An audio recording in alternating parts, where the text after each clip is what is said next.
Hey, chess goalies, let's learn something together. So we've been doing a lot of Caro-Kann videos this month, and it's in honor of our newest Caro-Kann course, which is a tactics course, checking out all the typical tactical ideas in each of the main Caro-Kann lines. Go ahead and check the description for a link to that, but let's jump into the game. Here, we of course have a Caro-Kann, and my opponent played the two knights variation, which is a really popular line, and a line where white is really looking for an advantage these days, but my opponent didn't look for any advantage in this game. Play d takes e4, and we take back, and we play knight to f6. And we're really hoping that, or not really hoping, but we would be perfectly happy if they take on f6 and let us transpose to the Tartakower, which is great for us. The more common lines, other than what my opponent played, which was knight to g3, are this queen to e2, and they're really hoping that we make this move, and then they get this really cute mate here. But knight to g3 was what they played, and we just play h5, which is really provocative, and our goal is we're just going to try to send this pawn up the board and create a weakness on the king side. Bishop to c4, really common way to play. I think h4 is probably the best, and then we'll develop the bishop out. We get pressure on this pawn. We can put the queen here, develop this pawn, put the bishop on g6, and threaten to take here. It's a dynamic game, but probably equalish.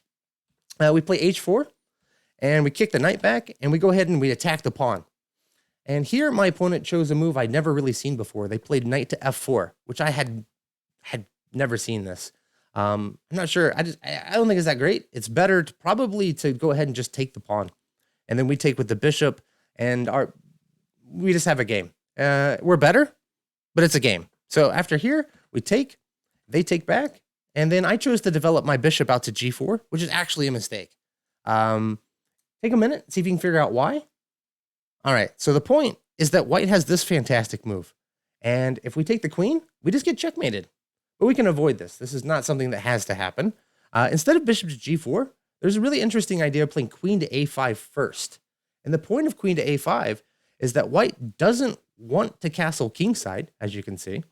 They have this pawn is weak. This pawn is gone. But now they can't play d4, which makes it difficult to develop this bishop, which means their whole development slowed down. But more importantly, we're covering this e5 square so that we can safely play bishop to g4. So, for example, if they play c3, trying to prepare d4, now we go bishop g5, and they said they kick our bishop. That's okay. We just drop it back. They play g4, and we can just develop our knight, and say they develop bishop, and now we can strike in the center immediately with e5, which is another benefit of having the queen here supporting this, and why we developed the knight, and we're just going to castle kingside. And we have this additional threat of playing e4. So white needs to drop the bishop back most likely, and we just castle. And say they grab the pawn, that's okay. We'll take, and we take here, and they take, and we grab this guy, and we really have a really sweet-looking position. We have serious pressure on this h-pawn. White still needs a couple moves to castle. We have easy squares for our pieces, a better pawn structure, and a really comfortable game. This would be a great way to play. Instead, bishop g4 happened, and they kicked my bishop. I drop back, and now d4, and I sort of instinctively just played e6, but this is just silly. I just take the knight, and then I win a free pawn. Instead, I played e6, and they played bishop, and this time I didn't let it go. I captured here, they took back, and I took the pawn. Now bishop to c3 comes, and I wanted to try to trade queens, and I think that this is probably a good idea because we're pretty far behind in development. White's already got 3 pieces up. They're ready to castle quickly. We still need several moves to castle. So I thought a queen trade seemed really pertinent. So they went ahead and acquiesced for me, which I was quite thankful of.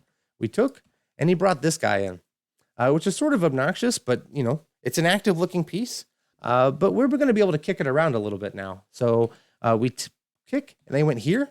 And here it's a mistake. I had a better move than what I did. I got sort of like tied into this idea of gaining material because I have a tactic here that does technically win some material, but it's really not best. I chose to play bishop to b4, and the point is that when they block, we can take this way, and we've won 2 pawns and a rook for 2 minor pieces, which should be good.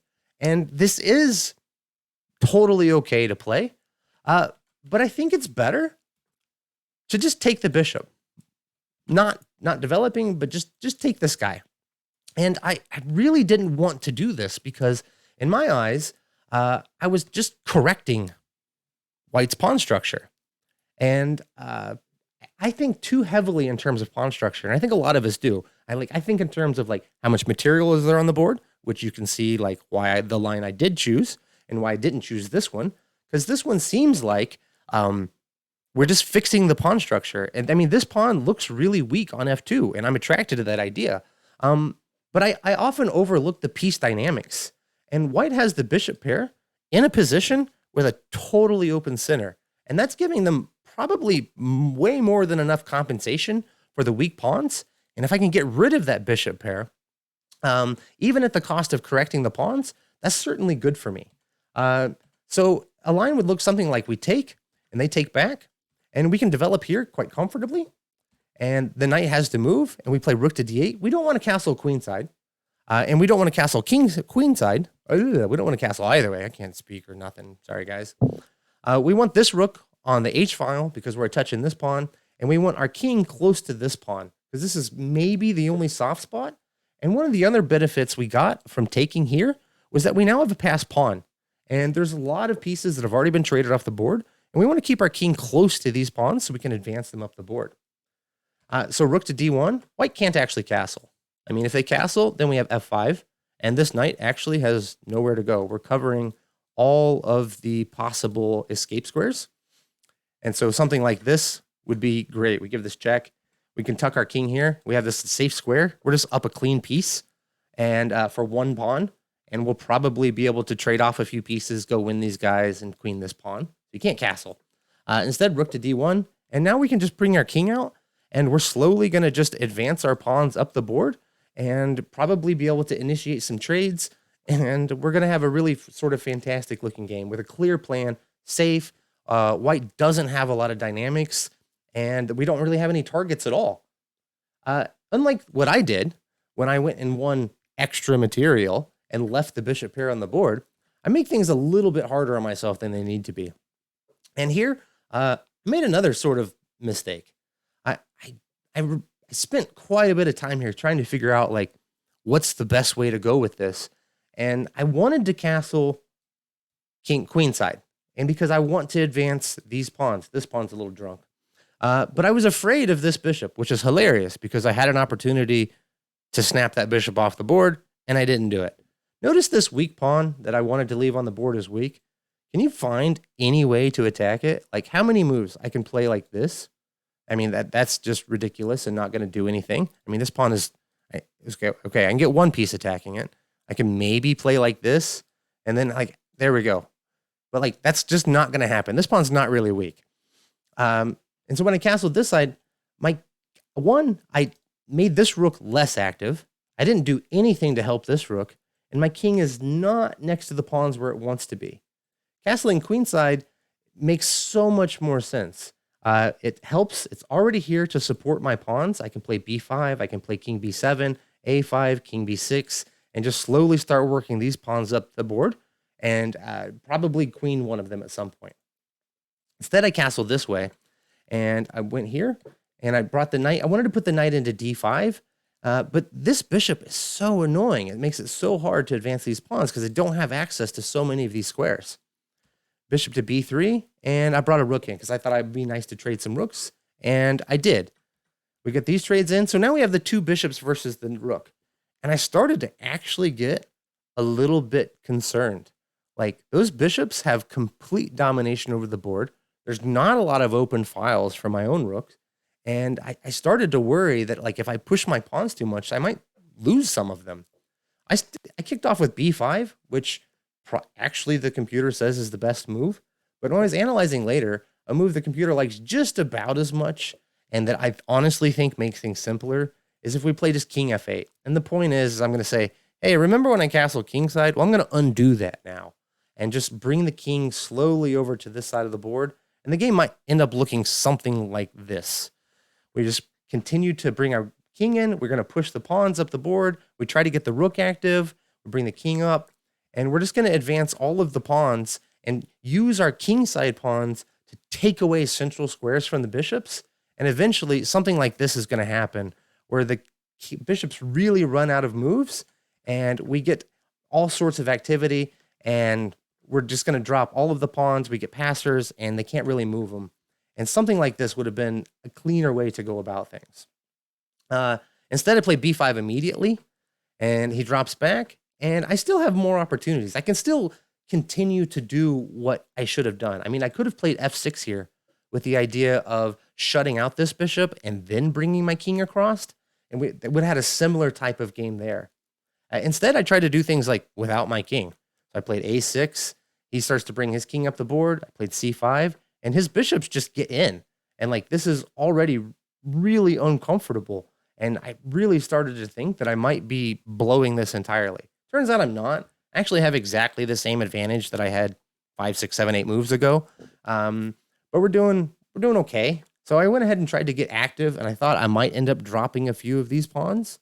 But it turns out I'm not, because we get a blunder almost immediately. I played rook over to h5, and my point is I just want to try to take some additional pawns and get extra pass pawns, kind of like we saw in the other line.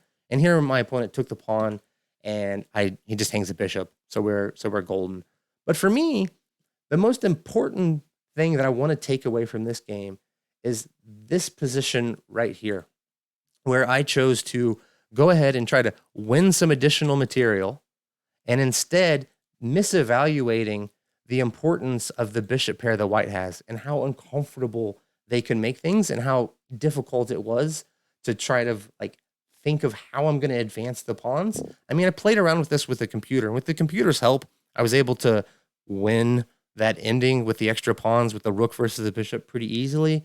But that's with the computer's help. In a practical game, if my opponent doesn't hang a pawn, they can really make that really difficult for me. And correcting the pawn structure, but getting rid of the piece dynamics and really trying to appreciate that instead of just looking at material and pawn structure, I think is really going to help me be a much stronger chess player if I can start to think in those terms rather than just the easy to understand. Because piece dynamics are hard. Like, it's not clear exactly what is that bishop really doing right now? It doesn't really seem like it's attacking anything, but it's pretty restrictive because it's controlling a lot of squares that I would like to use. I'd like to use the b8 square. I would like to use the d6 square and the e5. I can't use any of them. I'd like to put my bishop here. I'd like to put my knight here. I might want to put my rook here. I can't do any of that because of this bishop. And not to mention that after we capture, getting this pass pawn, I think the fact that we get access to a lot of squares, we get rid of the bishop pair, and we get a pass pawn ought to be more than enough to justify fixing the pawn structure for white. Anyhow, I hope you guys got something out of this, and I'll see you around. Thanks a lot. Bye-bye.